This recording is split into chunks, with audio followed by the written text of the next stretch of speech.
Il lui donna le plan de tout ce qui lui avait été révélé par l'Esprit. 1 Chroniques 28, 12. C'est par un écrit de sa main, dit David, que l'Éternel m'a donné intelligence de tout cela, de tous les ouvrages de ce modèle. 1 Chroniques 28, 19. En faisant référence à la déclaration de David concernant l'autel et la maison, 1 Chroniques 22, 1, cette association nous parle d'un ordre céleste où la croix est montrée comme le fondement en vue de l'édification de cette maison. Et cela signifie qu'elle est là comme le rayon divin pour éliminer et détruire tout ce qui n'est pas issu de Dieu en Christ.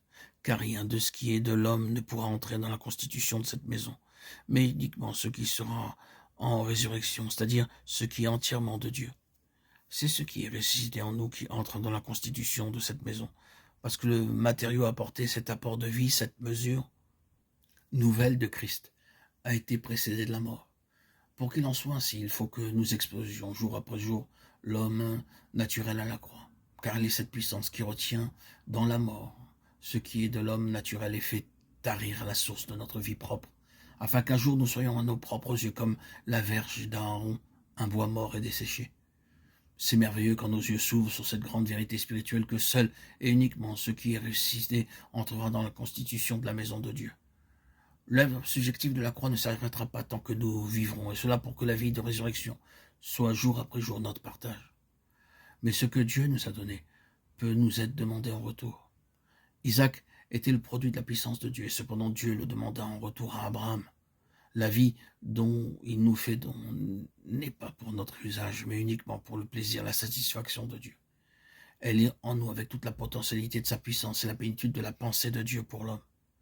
N'est-il pas juste que nous retirions de sa voix et que, une fois que nous nous retirons, nous lui laissons le soin d'accomplir en nous ce qui satisfait son cœur? N'est-il pas juste que nous donnions à Christ le trône en nous et que ce que nous sommes par nature demeure sur la croix? Oui, c'est cela que Dieu attend de nous.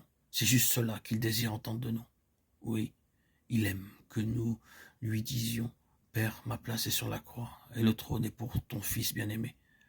C'est en vérité de cette façon, sur cette base, que la maison est édifiée. Et ceci nous amène à la conclusion que c'est après un travail intérieur profond et par les voies de Dieu que fut donnée à David la révélation du temple, une représentation en type et symbole de Christ et son Église. Nous voudrions voir, et cependant Dieu ne peut nous révéler encore ce qu'il a dans son cœur avant que nous soyons passés par une expérience profonde de notre mort avec lui et que les profondes eaux de l'épreuve ne soient passées sur nous. Alors seulement cette révélation de ce qu'est l'Église, le mystère de Christ, nous est donnée. Mais avant que nous puissions voir la maison, il nous révélera le Fils, l'objet de son amour. Et précédant ces révélations, la croix comme l'infranchissable barrière dressée devant l'homme naturel. Dieu, par un travail méthodique, prépara David pour ce grand but, celui de recevoir cette révélation. Ce fut par un chemin difficile et douloureux et en dépit de ses défaillances que le Seigneur l'amena au but.